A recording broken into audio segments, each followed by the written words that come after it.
거룩하신 하나님 아버지께서 우리 가운데 계시니 우리가 겸손함으로 귀를 엽니다. 주여 말씀하십시오. 종들이 순종하겠습니다.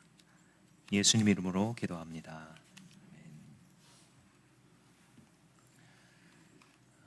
주변에 친한 분 한 분이 일한 돈을 받지 못하고 임금 체불을 당했습니다. 알고 보니까 자기만 그런 것이 아니라 주변의 동료들이 같은 입장이었습니다.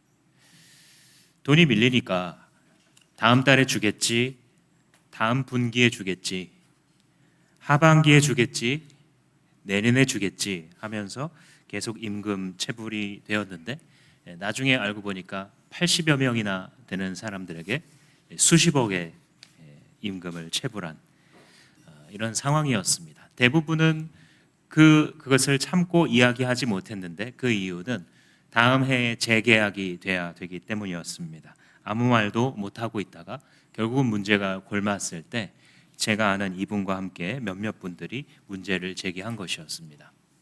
소송을 해 나가는 과정에서 과태료가 나왔습니다. 수십억을 임금 체불했는데 결국 과태료는 몇백만 원으로 끝났습니다. 친구랑 같이 계산을 해보니까 그들 입장에서는 4만%의 수익률이었습니다. 이러니까 이곳에서 10년째 이 일이 반복되고 있구나라는 생각을 했습니다. 일을 했는데 거기에 대해 당연히 대가를 주는 것이 마땅할 텐데 어떻게 이럴 수가 있을까? 이것을 듣는 사람의 입장에서도 이해가 되지 않고 화가 났던 경험이었습니다. 혹시 여러분들 중에서도 내가 당연히 받아야 될 권리인데 이걸 받지 못해서 발을 동동 구르고 화가 났던 경험하신 분이 있으십니까? 사람이 어떤 일을 했다라고 한다면 거기에 당연히 보상이 있어야 되는 것이죠. 이것이 없을 때에는 우리는 이상하다라고 여겨지게 됩니다. 그런데 이 반대의 케이스도 있을 수 있습니다. 일을 전혀 하지 않았는데 큰 것을 받는다. 그게 바로 오늘 로마서 4장에서 사도 바울이 설명하려고 하는 상황이고 이게 복음의 정수에 해당하는 부분입니다. 아무 권리도 없는 자에게 하나님께서 베푸시는 은혜라는 것이 무엇인가? 아무런 일도, 즉 하나님 앞에 가치 있게 받아들여지는 아무런 일도 하지 않은 자에게 은혜를 베푸셨다. 이게 사도 바울이 피 맺힌 복음으로 우리에게 전달하고 싶은 메시지의 핵심입니다. 우리가 지지난주에 이 로마서를 살펴보면서 나는 복음을 부끄러워하지 않는다. 복음은 모든 믿는 사람들에게 구원을 가져다 주시는 하나님의 능력이기 때문이다 라고 하는 그 복음에 대해서 살펴봤죠. 이 복음이 이 로마 교회 입장에서는 두 개의 섞인 구성원들이 함께 들어야 됐던 메시지라 그랬습니다. 하나는 로마이니까 당연히 이방인들로 이루어진 성도들입니다. 그런데 또 소수이지만 상당한 퍼센티지를 차지하고 있었던 것이 바로 유대인 출신 기독교인들이죠. 유대인 출신 기독교인들의 입장에서는 예수 그리스도도 아브라함, 다윗의 혈통에서 나셨고 그리고 우리 모두가 다 아브라함의 혈통이기 때문에 우리가 좀 우위에 있지 않나 이런 생각을 했던 겁니다. 따라서 우리가 조상 대대로 율법을 지켜왔다. 안식일을 지키고 여러 절기들을 지켜온 것처럼 이제 예수님 믿는 사람들도 그런 율법을 지켜야 되지 않겠느냐. 우리가 태어날 때 할례를 받고 하나님 백성의 표시를 한 것처럼 이제 믿은 이방인 그리스도인들도 할례를 받아야 되지 않겠느냐라는 생각을 그들은 갖고 있었고 이게 초대교회의 많은 교회를 휩쓴 하나의 신학적인 문제였습니다. 그래서 이제 사도 바울이 오늘 이 얘기를 꺼내는 거죠. 그래, 너희들의 조상이라고 생각하는 그 거룩한 조상이라고 생각하는 그 아브라함은 어떻게 하나님과의 관계를 가졌는지 생각해보자 이 말을 하는 겁니다. 이게 4장인데 1장에서 3장에 이를 때까지 인간이 얼마나 큰 죄인인지에 대해서 계속 얘기하죠.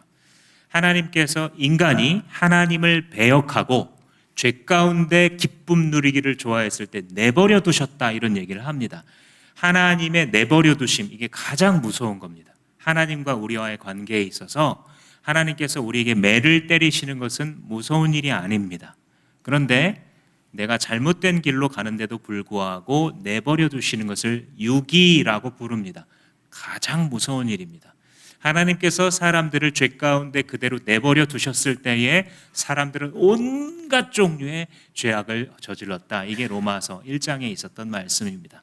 2장, 3장으로 가면서부터 사람들은 행위로 구원받는다고 생각하지만 그게 아니다. 너희들이 율법을 열심히 지켜야 된다고 지금 얘기하는 이 파당들이 있는데 그거 틀렸다. 우리는 하나님 앞에 자기의 행위로는 의롭다 하심을 입을 수 있는 실력 있는 사람이 아무도 없다까지가 3장의 내용입니다. 그리고 나서 이제 이들한테 있는, 그래도 내가 이방인들보다는 좀 낫지 않을까? 이방인들보다는 그래도 종교적 의무를 준수했는데 나한테는 좀 공로가 있지 않을까라는 생각을 하는 거죠. 그래서 아브라함이라고 하는 그들이 아주 높게 생각하는 그 사람의 예를 드는 것입니다. 그게 이제 1절 말씀이죠. 1절, 2절을 보시면, 그러면 육신상으로 우리의 조상인 아브라함이 무엇을 얻었다고 우리가 말할 수 있겠습니까? 아브라함이 행위로 의롭게 되었더라면 그에게는 자랑할 것이 있었을 것입니다. 그러나 하나님 앞에서는 자랑할 것이 없습니다. 그러니까 아브라함도 너희들이 그렇게 아브라함의 혈통이기 때문에 우리는 이 혈통에 의해서 우위에 있다, 혹은 의로운 자들이다. 저 이방의 죄인들과는 달리 우리는 이스라엘, 아브라함의 자손이기 때문에 우리는 좀 의로운 사람들 아니냐라고 생각했던 그거 아니다. 아브라함조차도 자기 스스로 의로운 행위로 된 것이 아니다라고 말합니다. 그리고 이제 3절에 가면 성경이 무엇이라고 말합니까? 하고 창세기를 인용해요. 아브라함이 하나님을 믿으니 하나님께서 그를 의롭다고 여기셨다. 이게 창세기 15장 6절에 있는 말씀입니다. 그 배경은 이래요. 창세기 12장에서 하나님이 아브라함을 불러내시잖아요. 그래서 아브라함이 하나님을 믿고 따라갑니다. 좀 전까지 우상 섬기던 아브라함이 하나님을 만나는 자리예요. 그때가 75세였습니다. 그리고 하나님께서 아브라함을 데리고 다니시다가, 아브라함아, 나는 너의 방패고 너의 지극히 큰 상급이다 라고 말씀하세요. 이게 15장에 나오는 말이에요. 이 말을 들은 아브라함이 대답을 합니다. 하나님, 그런데 나한테 도대체 뭘 주시려고요? 나는 자식이 없는걸요? 나의 상속자는 이 내 종 엘리에셀 뿐입니다. 주님이 내게 씨를 주시지 않았습니다. 이런 말을 해요. 그러니까 뭐냐면, 얘야, 나는 너의 지극히 큰 상급이야. 상급이라는 게 reward, 큰 보상이라는 거죠. 내가 너의 큰 보상이야 그랬더니 아브라함이, 아니 하나님, 뭘 주시면 뭐합니까? 내가 75세에 부르심 받았고 지금은 85세경인데 내가 아이를 지금까지도 하나님께서 안 주셨고 앞으로도 당연히 못 낳을 것 같은데 그게 무슨 소용이 있겠습니까? 하는 하나님께 삐진 마음이에요. 여러분들, 우리가 흔히 생각할 때 고대인들은 나이가 좀 달랐나 보다 이렇게 생각하시면 안 됩니다. 아브라함 85세는 지금 우리가 생각하는 것처럼 기력이 다 쇠하고 10살 적었던 75세 안에 살해도 당연히 아기를 낳을 수 없는 경수가 끊어진 때였습니다. 고대 때도 그랬어요. 그러니까 아브라함이 봤을 때 큰 상급이고 또 하나님 너의 씨를 통해서 일하시겠다 이런 말이 안 믿어지는 거예요. 그래서 아브라함이, 하나님은 내게 씨를 주시지 않으셨잖아요 라고 말하자 하나님이 어떻게 하시냐면 이 아브라함을 끌고 가서 바깥에 세웁니다. 밤에 들판을 바라보는데 밤하늘에 별이 가득해요. 우리가 오늘날 수도권에서 보면은 별빛이 아니라 네온 불빛이 보이겠지만 오늘날에도 정말 시골에 가보시면, 여러분들 혹시 이 부모님 댁이 저기 있거나 혹은 어디 MT를 가서 보면 별이 저렇게 많구나 알게 되죠. 더군다나 몽골이나 아직 오염이 덜 된 나라에 가서 밤하늘을 보면 와, 별이 진짜 쏟아질 것처럼 많구나 싶죠. 과학자들이 우주에 별이 몇 개나 있을까 추정컨대 7 곱하기 10의 22승계가 있대요. 감이 잘 안 오실 거예요. 이걸 역시 어떤 연구소에서 세상에 있는 모래알과 비교해 봤어요.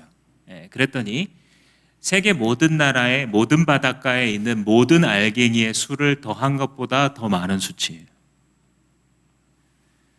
아브라함이 육안으로도 많은 별을 봤겠죠. 그걸 보면서 하나님께서 아브라함아, 네 몸에서 태어날 너의 씨가 바로 이 복을 상속할 자가 될 거고 너의 씨를 통해서 천하 만민이 복을 받을 거야 라고 하나님께서 말씀하세요. 그때 아브라함이 주님을 믿어요. 그래서 15장 6절에 뭐라고 기록하고 있냐면 아브라함이 하나님을 믿으니. 아브라함이 믿었어요. 사실은 물리적으로 보면, 육체적으로 보면, 인간의 생각으로 하면 이미 불가능해. 이미 그런 가능성은 없어졌어요. 그럼에도 불구하고 아브라함이 믿었어요. 누구를요? 하나님을. 아브라함이 믿었다라고 했는데 그 사이에 있는 말이 중요합니다. 여호와를이 들어가 있어요. 아브라함이 여호와를 믿으니. 아브라함의 믿음이라는 것은요, 맹신을 지금 하는 게 아니에요. 덮어놓고 앞으로 다 잘 될 거다라고 하는 긍정주의를 말하고 있는 게 아니에요. 아브라함이 지금. 아브라함이 믿은 것은 온 세계를 지으신 하나님께서 원하신다라고 한다면, 지금 나의 상황으로 보면 전혀 그것이 이루어질 수 있는 가능성이 없지만 창조주이신 하나님께서 그렇다라고 하신다면 그렇게 되겠구나라는 것을 받아들였다는 거예요. 이것이 아브라함이 여호와를 믿으니 라는 말씀의 뜻인 것입니다. 이 말씀의 하반절에서 뭐라 그러냐면 아브라함이 여호와를 믿으니 하나님께서 이를 그의 의로 여기셨다라고 말해요. 그러니까 아브라함이 하나님의 존재를 믿은 거 있잖아요. 원래 안 되는데 여호와시니까, 그가 그렇게 약속하고 계시니까 그대로 되겠구나 하고 믿은 것을 의로 여기셨다. 이 말을 지금 이 사도 바울이 3절에서 하고 있는 이유가 뭐겠어요? 아브라함도 이 방식이었다. 아브라함도 하나님과의 관계가 세워진 것, 하나님 앞에 의롭다 하심을 입은 것이 아브라함이 어떤 선행을 잘해서 그렇게 된 게 아니다. 하나님의 말씀을 잘 지켜서 그런 것이 아니다. 사실은 아브라함은 반대거든요. 우리가 믿음의 조상 하면서 나중에 뭐 제사를 드리고 이런 걸 보면서 우리가 존경을 하고 또 존경할 만한 행동들이지만 이때 당시에는 최소는 아니었어요. 자기의 집을 떠나서 하나님을 따라간 것 자체는 귀한 행동이었지만 거기서 자기 목숨을 자기가 부지하려고 노력하다 보니까 아내가 너무 이쁜 거예요. 오늘날에도 가끔 가다가 막 60 몇 세가 뭐 미스 뭐에서 상을 받아 이런 가끔 나오잖아요. 그러니까 좀 특별한 분들이 있어요. 뭐 관리를 잘했든 유전이든 간에 사례가 그랬어요. 그러니까 자기가 다니는 곳마다 자기가 남편인 줄로 알면 자기를 제거하고 이 여자를 데려가겠구나를 걱정했어요, 아브라함이. 그래서 여러 번 자기 아내를 사선에 세우고 자기가 살기 위해서 내 여동생이다 이렇게 거짓말을 여러 번 하는 부분이 나오죠. 아브라함이 선행을 잘했거나 아니면 하나님의 말씀을 잘 지킨 게 아니에요. 우리로 말하자면 여기에 있는 그 성경 말씀을 읽고 나서 이렇게 살아봐야지 하고 잘 살아가고 있었을 때 아브라함아 너는 의롭도다 하신 게 아니라고요.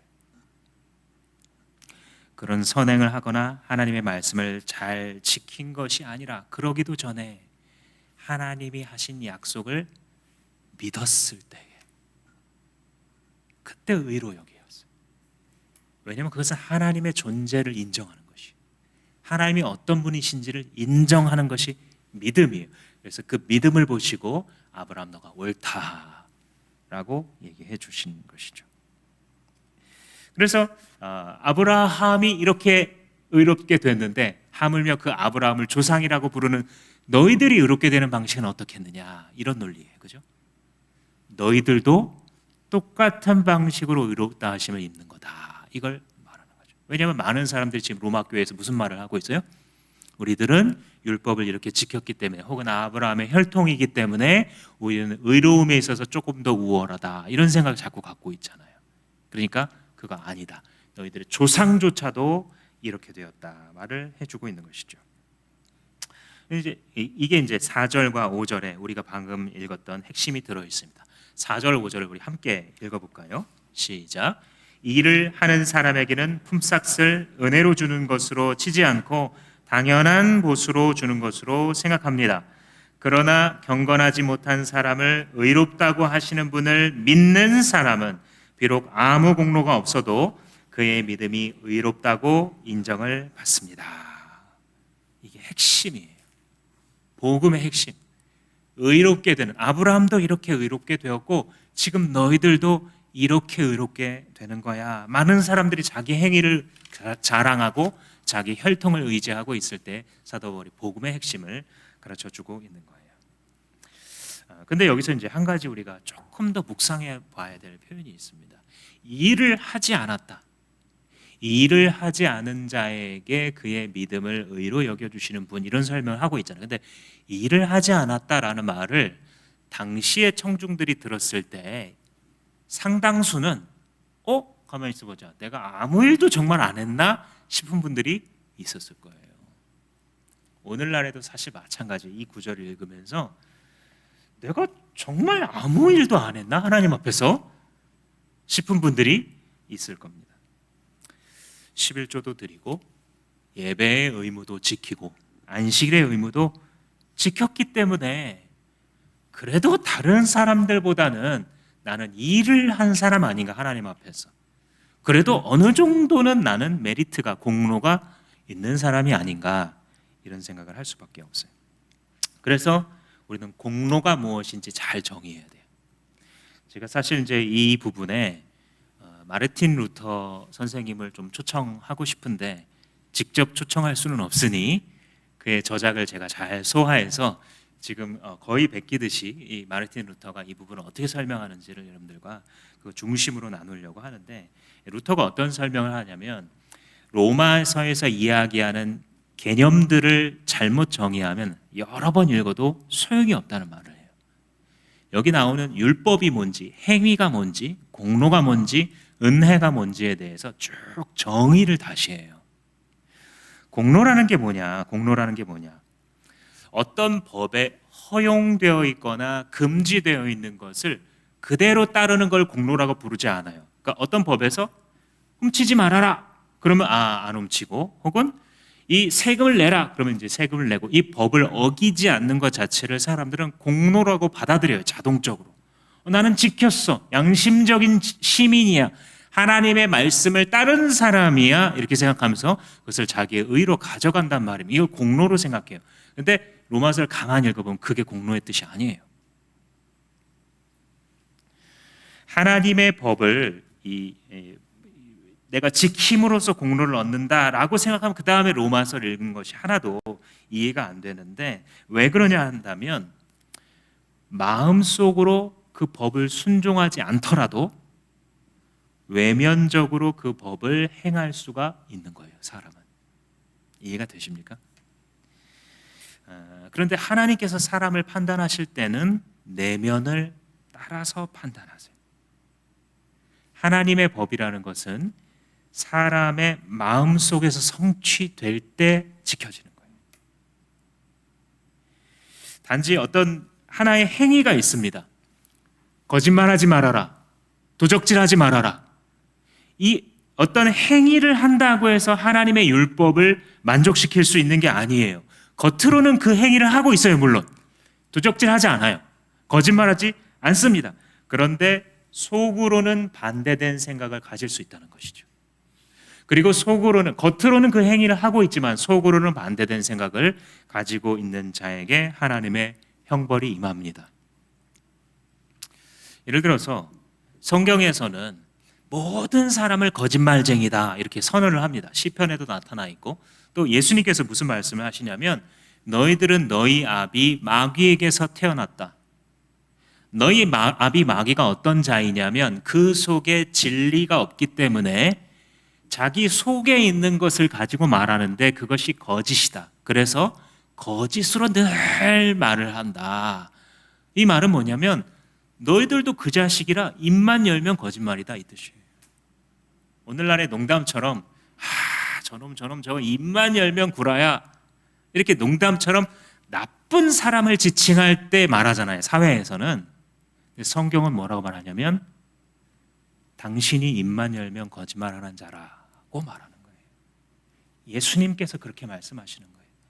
너희는 너희 아비 거짓말쟁이 마귀에게서 났으니 너희 아비가 행하는 일을 너희도 항상 행하는도다. 이것이 당신에 대한, 우리들에 대한 예수님의 평가인 것입니다. 이게 왜 가능하냐? 사람은 마음으로부터 하나님의 법을 지키지 않고 있어요. 그 행동이 어찌할지라도. 그리고 그럴 수도 없어요. 마음으로부터 하나님의 말씀을 지킬 수 있는 능력도 없어요. 사람들을 가만히 관찰해 보면 그 안에 정말 선을 싫어하고 악을 좋아하는 것, 이것이 특징으로 발견됩니다.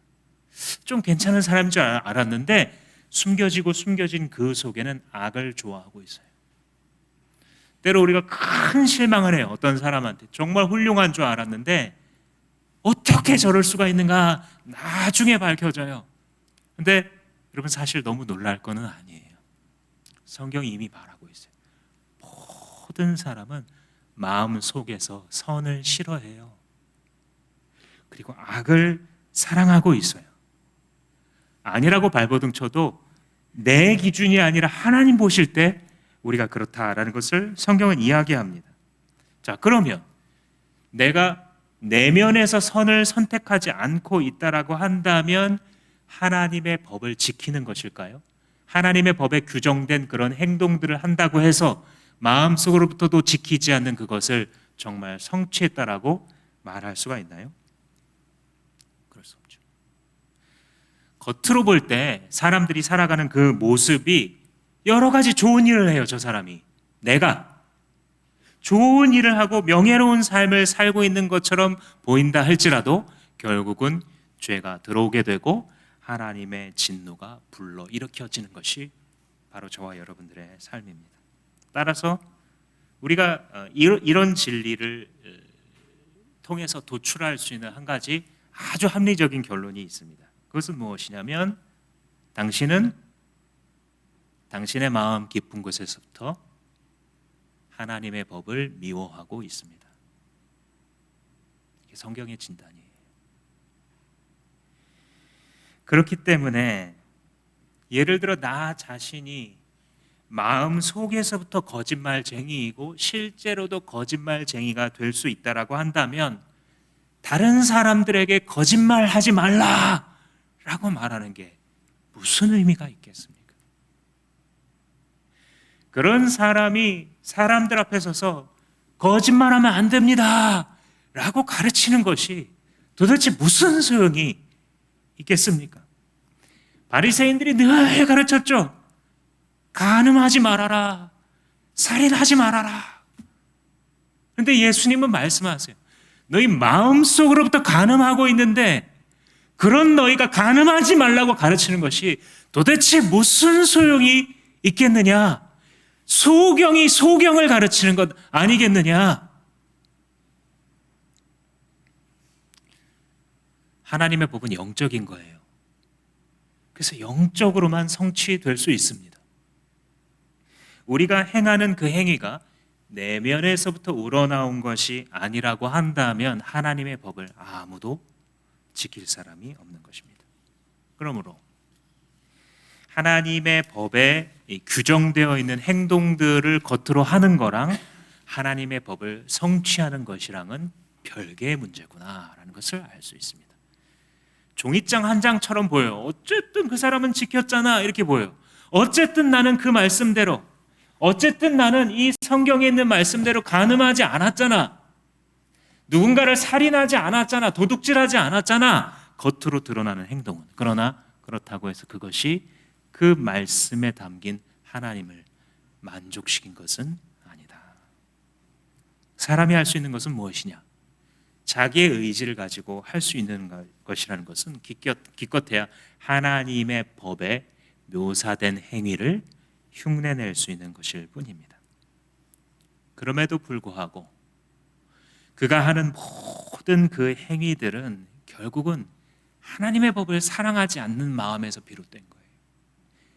마음속으로부터 하나님의 법을 미워하고 있는 자가 겉으로 하나님의 법을 한다고 해서, 즉 마지못해 하는 어떤 강박함이나 혹은 그것을 행하지 않으면 하나님의 벌을 받을 것 같은 어떤 속박된 마음에서 하는 것이라고 한다면, 마지못해 하는 그 적대적인 겉모습의 순종이 어떻게 하나님을 기쁘시게 할 수 있겠습니까?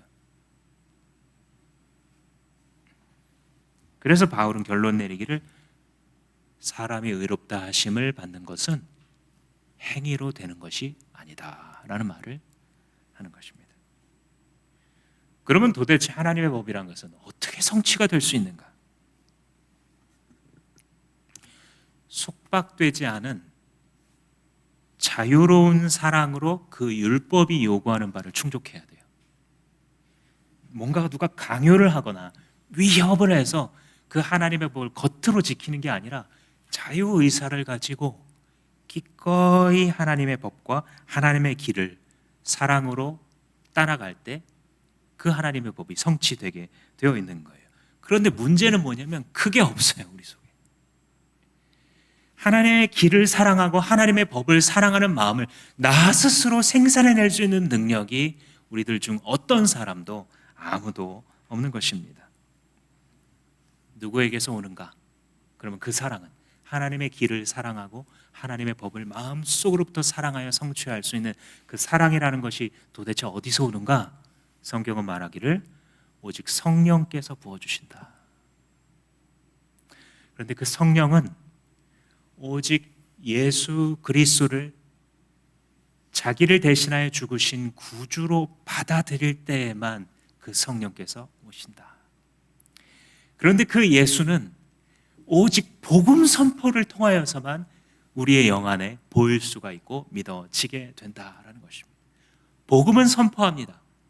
이 예수가 하나님의 아들이라고, 하나님의 아들이어서 아무런 죄가 없음에도 불구하고 나를 대신해서 내가 치러야 될 그 죄값을 예수께서 십자가 위에서 하나님의 어린 양으로서 다 치루었다고 말합니다. 그래서 믿음이라는 것은 오직 이 복음, 예수 그리스도의 십자가의 복음을 받아들일 때에만 우리에게 믿음으로 오게 되는 것이죠. 그래서 우리는 사도 바울이 내린 그 결론에 이르게 되는 것입니다. 우리는 행위가 아니라 오직 믿음으로 의롭게 될 수 있다. 이것을 일컬어서 이신칭이라고 우리 선배들이 불렀죠. 무엇 의로서 할 때 이자, 믿을 신자, 칭하다 할 때 칭자, 의롭다 할 때 의자. 그래서 이신칭이, 이거 우리말로 하자면 오직 믿음으로 의롭게 되는 길밖에는 없다. 우리들 중에 가장 착한 사람도 하나님의 의롭다 하심을 스스로의 능력으로 받을 수 있는 사람은 없다라는 것입니다. 여기서 우리는 깨달아요. 내가 얼마나 무능한 존재인지. 하나님의 선함을 행한 것에 있어서 우리는 정말 무능한 자들이, 복음을 깨닫게 되면 깨닫게 될수록 하나님 앞에서 자랑할 게 하나도 없어요. 사람들 앞에서 잘난 척할 수 있는 게 하나도 없어요. 내가 다른 사람들, 세상 사람들과 비교했을 때 하나도 나을 것이 없구나가 깨달아지면 그제서야 복음을 깨달은 사람이에요. 세상 사람들을 보면서 저 파렴치한 것들 다 죽었으면 좋겠다, 아직 복음으로 살고 있지 않은 거예요. 자기가 하나님을 얼마나 불쾌하게 한 죄인인지, 자기의 능력으로 하나님 앞에 요만큼도 선을 행할 수 없는 자라는 것을 깨닫지 못한 사람만 다른 사람에 대해서 영구히 불쾌할 수 있어요. 나에게서 나올 수 없는 의롭게 되는 그 길은 오직 그리스도를 통해서만 내게 주어졌습니다. 그러니 나는 보탤 것이 아무것도 없습니다. 이 말을 전부 하게 되는 거예요. 이게 바로 이 일을 아니할지라도 라고 하는 오늘 본문의 뜻이에요. 이 일을 아니했을지라도 경건치 아니한 자를 의롭다 하시는 하나님을 믿는 자에게는 그의 믿음을 의로 여기시나니, 이게 바로 이 일을 안 한 자 혹은 아무 공로가 없다라는 말씀의 뜻입니다. 그래서 그 아무 공로가 없다라는 것을 설명해 갈 때 우리가 필요한 두 가지 아주 중요한 개념이 있습니다. 한번 따라해 볼까요? 간주하심, 그게 하나고요. 또 하나는 또 따라해 봅니다. 간과하심. 이 두 가지가 정말 중요해요. 이걸 사도 바울이 설명하고 있어요. 간주해 주심과 간과해 주심. 왜냐하면 공로가 없어요. 자력으로 하나님 앞에 의롭다 하심을 받을 수 있는 능력이 없잖아요. 그런 메리트, 공로가 없잖아요. 그런데 하나님이 어떻게 우리에게 의를 주시는가? 이 문제가 이제 중요한 거예요. 근데 그 중에 중요한 개념 하나가 간주해 주시는 거예요. 5절 말씀 보시면 그러나 경건하지 못한 사람을 의롭다고 하시는 분 그랬잖아요. 여기서 하신다가 무슨 뜻일지 한번 생각해 보세요. 분명히 의롭지 않아요, 이 사람이. 그런데 의롭다고 하신다라고 했을 때 이 하신다는 무슨 뜻이냐면 간주해 주는 거예요. 원래 그렇지 않은데 그렇다고 쳐주고. 벌써 한 20년 가까이 된 이야기인데 제가 외국을 갔다가 들어오고 있는데 오버부킹이 됐어요. 저는 뭐 당연히 제일 싼 표 2번, 3번 경유하더라도 늘 이제 그렇게 다니던 습관이 있었기 때문에.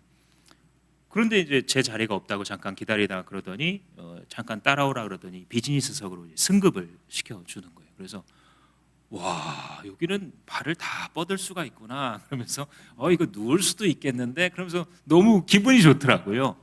그러면서 이제 한참 비행을 하고 가는데 식사 시간이 됐어요.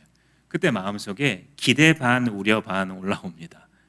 나는 분명히 뭐 예를 들어서 제가 이제 미주 노선이 이코노미가 300만 원이다 성수기에 그랬을 때 비즈니스는 한 2배 정도 되니까 나는 그 돈을 내지 않았기 때문에 어쩌면 식사는 그냥 원래 걸 줄 수도 있겠지 이런 생각이 있는 거예요.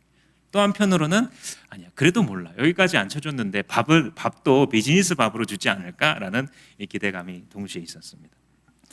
그래서 이제 기다리고 있는데 비즈니스 밥을 주는 거예요. 만족감이 찾아왔습니다. 이런 것들 먹고 다니시는구나 돈 많이 내는 분들은 싶어서 그걸로 끝인 줄 알았는데 이 편의용품을 탁 백에 넣어가지고 주는 거예요. 저 뒤에 앉았을 때는 물병하고 쿠션이 전부였는데 이거 필요할 때 쓰시라고 이렇게 딱 주는 걸 보면서 나는 분명히 600만 원을 지불한 적이 없어요. 그런데 나에게 좌석을 줬어요. 음식을 줬어요. 생활용품을 줬어요. 왜요? 나를 비즈니스 승객으로 간주하는 거죠. 그죠? 내가 그 값을 낸 적은 없지만 그 값을 낸 사람인 것처럼 취급을 하죠. 나는 의로운 사람이 아니에요. 의를 만들어낼 수 있는 사람이 아니에요. 더군다나 하나님의 눈으로 보실 때 1분 1초도 선하게 살 수 없는 사람이에요. 그런데 하나님이 나를 의롭다고 쳐주시는 거예요. 이게 간주하심의 은혜예요. 내가 그런 의를 행한 적이 없어요. 다만 뭐 하나 있다라고 한다면 그게 뭐냐면 하나님의 아들 예수께서 저 위에서 그 이루신 일을 마음속으로 믿었어요. 그게 전부예요. 하나님이 거룩한 선지자들을 통해서 수백 년 동안 약속하셨던 바 하나님의 어린 양이 이 땅에 내려오셨을 때에 십자가에 죽으신 것은 자기 죄로 죽은 게 아니라 내 죄 때문에 당신이 거기 달리셨습니다. 당신이 핏값으로 나를 사셨습니다를 복음이 그렇게 선포를 하니까 선포된 그 복음대로 믿은 게 전부인데 그걸 믿었다고 의로 여겨주시는 거예요. 간주하심의 은혜는 아브라함 때에서부터 지금 우리들의 때까지 계속해서 미치고 있는 중이에요. 그래서 마치 나를 대할 때 하나님이 어떻게 대하시냐면 모든 의를 다 행한 사람인 것처럼 봐주세요. 제가 하나님을 기쁘게 아버지라고 부를 수 있는 이유는 하나님이 나를 바라보시는 눈빛 때문이에요. 여러분, 우리가 하나님을 아버지라고 부를 수 있다면 착각하지 마세요. 세상 사람처럼 마약 안 하고 사기 안 치고 살인 안 해서 넌 그래도 깨끗해 해주시는 게 절대 아니에요. 그렇게 착각하는 순간 그게 기독교가 아니게 됩니다. 자력으로 너의 해탈을 성취하라고 하는 수많은 세계의 노력 종교의 하나로 전락돼요. 그렇게 기독교를 받아들이는 수많은 잘못된 경우들이 있어요. 기독교는 그게 아니에요.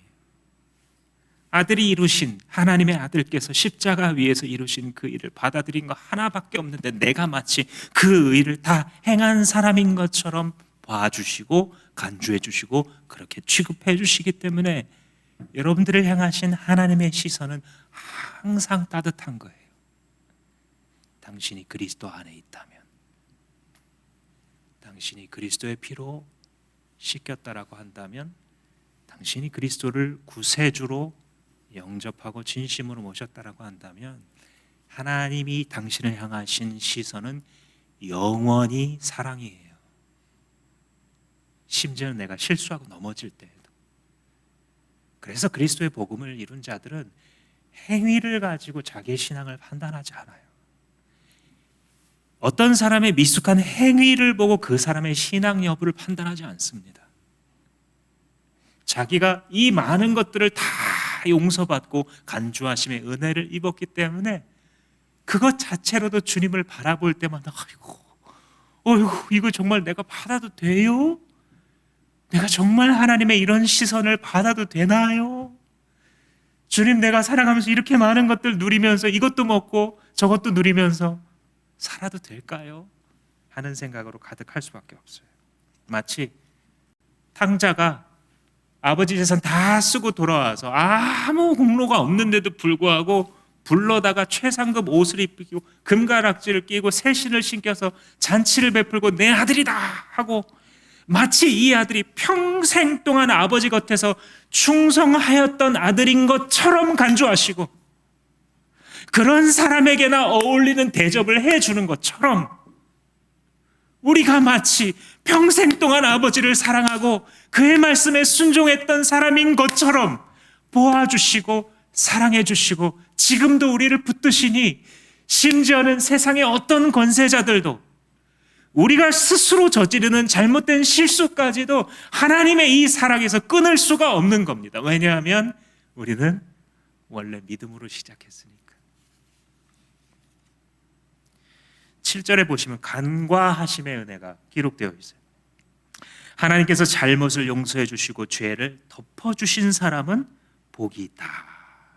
이 죄를 덮어주셨다, 이걸 8절에서는 죄 없다 인정해 주셨다, 이렇게 좀 말을 바꾸었지만 똑같은 뜻입니다. 간과해 주시는 거예요. 여러분, 간과하다 어떤 때 쓰나요? 봤는데 그냥 지나칠 때 간과한다 그러죠. 보고 지나가는 거예요. 마치 못 본 것처럼. 하나님이 예수 그리스도를 믿음으로 너 내 아들 예수를 믿으면 내가 너에게 구원을 줄 거야 라고 하는 하나님의 약속을 인정하고 존중하여 그것을 믿었을 때에 우리에게 죄가 있는데도 불구하고 마치 안 보신 것처럼 지나가신다. 아담과 하와가 에덴 동산에서 죄를 지었을 때에 자기들이 부끄러워서 이렇게 나뭇잎으로 가리잖아요. 근데 하나님께서 그거 치우고 가죽옷으로 그들에게 입히세요. 그들에게 죄와 수치가 없냐 하면 여전히 있어요. 그런데 덮으세요. 그죠? 하나님의 그 은혜로 그들을 전부 커버해 주세요. 마치 안 보이는 것처럼 하나님께. 로마서 3장에서 이르기를, 우리가 이번 주에 큐티한 내용입니다. 이 예수를 하나님이 그의 피로써 믿음으로 말미암는 화목제물로 세우셨으니 이는 하나님께서 길이 참으시는 중에 전에 지은 죄를 간과하심으로써 자기의 의를 나타내려 함이니라. 너무 멋지죠. 하나님의 의가 또 한 번 어떻게 드러나냐면요, 우리를 향해서 길이 참아주고 계시고 전에 지은 죄를 간과해 주심으로써 하나님이 얼마나 의로운 분이신지를 보여준다는 거예요. 6월절 어린 양을 살펴봐도 이 개념이 나타납니다. 출애굽기에서 장자의 죽음을 하나님께서 명하시고 그래서 모든 집에 있는 첫 번째 태어난 아들을 다 죽이는 밤이 있었어요. 정말 무서운 밤이죠. 근데 그때 유대인들과 이스라엘 사람들과 또 이스라엘 사람들이 아닌 이집트 사람들 가운데서도 장자가 살아난 집들이 있었어요. 어떤 집? 어린 양의 피를 바른 집. 왜냐하면 모세를 통해서 하나님께서 말씀하신 바 말씀이 뭐였냐면 어린 양의 피를 그 집 임방과 좌우 문설주의 바른 집은 내가 보낸 그 죽음의 사자가 임하지 않고 건너뛸 것이다라고 말을 했어요. 이 말을 믿고 받아들인 사람들이 있었어요. 이스라엘 사람들이 아닌데도 그 집에서는 안 죽었어요. 아들들이. 나머지는 싹 다 죽었어요. 그걸 바른 집에서는 어떻게 했느냐? 그 죽음의 사자가 건너뛰었어요. pass over. 그래서 6월절이 패스오버예요. 간과하시고 있는데 죽어야 될 자가 거기 있는데 건너뛰는 거예요. 뭘 보고? 어린 양의 피를 보고. 하나님의 말씀을 따라 믿고 어린 양의 피를 의지한 집들마다 죄가 있는데 간과하시고 건너뛰어 주시는 은혜가 임했던 것이죠. 사랑하는 성도 여러분, 당신이 하나님의 진노를 받아가 마땅한 죄인이라는 사실을 깨달으셨습니까? 그럼에도 불구하고 내가 받아야 될 그 진노가 나에게서 건너뛰어졌다라고 하는 사실을 믿으십니까? 주님께서 내 죄를 간과해 주셨기 때문에 그리스도의 피 하나만 보시고 내가 받아들인 아들의 공로 그것 때문에 나를 의롭다고 간주해 주시는 하나님의 은혜가 여러분들에게 있습니다. 따라서 여러분 살아갈 때에 공로 없는 자를 의롭다 해주신 하나님을 영원히 찬양하며 살아갑시다. 내가 받은 용서가 무엇인지 기억하는 자가 됩시다. 앞으로도 우리의 시작도 그랬던 것처럼 우리가 주님의 나라 들어가는 그 날까지 내 행위 의지하지 말고 내 실력, 내 의 이런 거 가지고 다른 사람들하고 막 비교하면서 헛된 우월의식 이런 거 갖지 말고 주님께서 가르쳐 주신 대로 나는 용서받은 자이구나. 그리스도의 피가 없다라고 한다면 오직 믿음으로 의롭게 되는 이 새로운 의의가 없었다라고 한다면 나는 아무것도 아니구나. 이것을 주장하면서 사실 수 있었으면 좋겠습니다. 이런 의미에서 여러분들이 이 로마서 4장의 복음의 핵심을 이해하시고 난다면 그 다음 우리의 삶의 모든 순간들은 이 은혜에 대한 반응일 수밖에 없어요. 어떻게 나를 의인으로 간주하실까? 내가 나를 아는데 하나님 내가 나를 아는데 어떻게 나를 의인이라고 불러주십니까? 우리가 살아가면서 사람들을 위해서 희생해야 될 때가 있죠. 전도하기 위해서 많은 것을 접어줘야 될 때가 있습니다. 우리가 일을 할 때나 전도할 때나 선교할 때나 순교할 때나 원리는 같습니다. 주님 그 큰 은혜로 나를 의롭다고 여겨주셨으니 하나님 그 은혜에 감격해서 살아가겠습니다. 나를 써주신다면 그것은 나의 당연한 응답입니다 라고 하는 반응과 함께 여러분 기쁨 넘치고 자신감 넘치는 삶을 사시기를 주님의 이름으로 축원합니다. 은혜가 많으신 하나님 그렇습니다. 우리에게 아무 공로가 없을지라도 경건하지 않은 자들을 의롭다고 해주시는 이를 믿는 사람은 그의 믿음을 의롭다고 인정해 주시고 간주해 주시는 그 하나님의 은혜를 우리가 오직 바라봅니다. 하나님 우리들 가운데에 지금까지 자신을 의지하여 살아왔던 자가 있습니까? 하나님 찾아가 주셔서 자기의 옳음, 자기의 의, 자기의 선이 하나님 앞에 아무런 공로가 될 수 없음을 깨닫는 은혜를 허락하여 주시옵소서. 하나님의 이 예수 그리스도의 복음을 다시 들어야 될 자가 있었습니까? 하나님 그 복음 듣고 하나님 앞에 엎드러져 영원하신 그리스도의 공로만을 찬양하고 자랑하고 높이는 자가 되게 하여 주셔서 우리의 생활 속에 우리의 전도 속에 우리의 선교와 순교 속에 주 예수 그리스도의 공로만 영원히 남게 하여 주시옵소서. 예수님의 이름으로 기도합니다. 다 같이 일어나셔서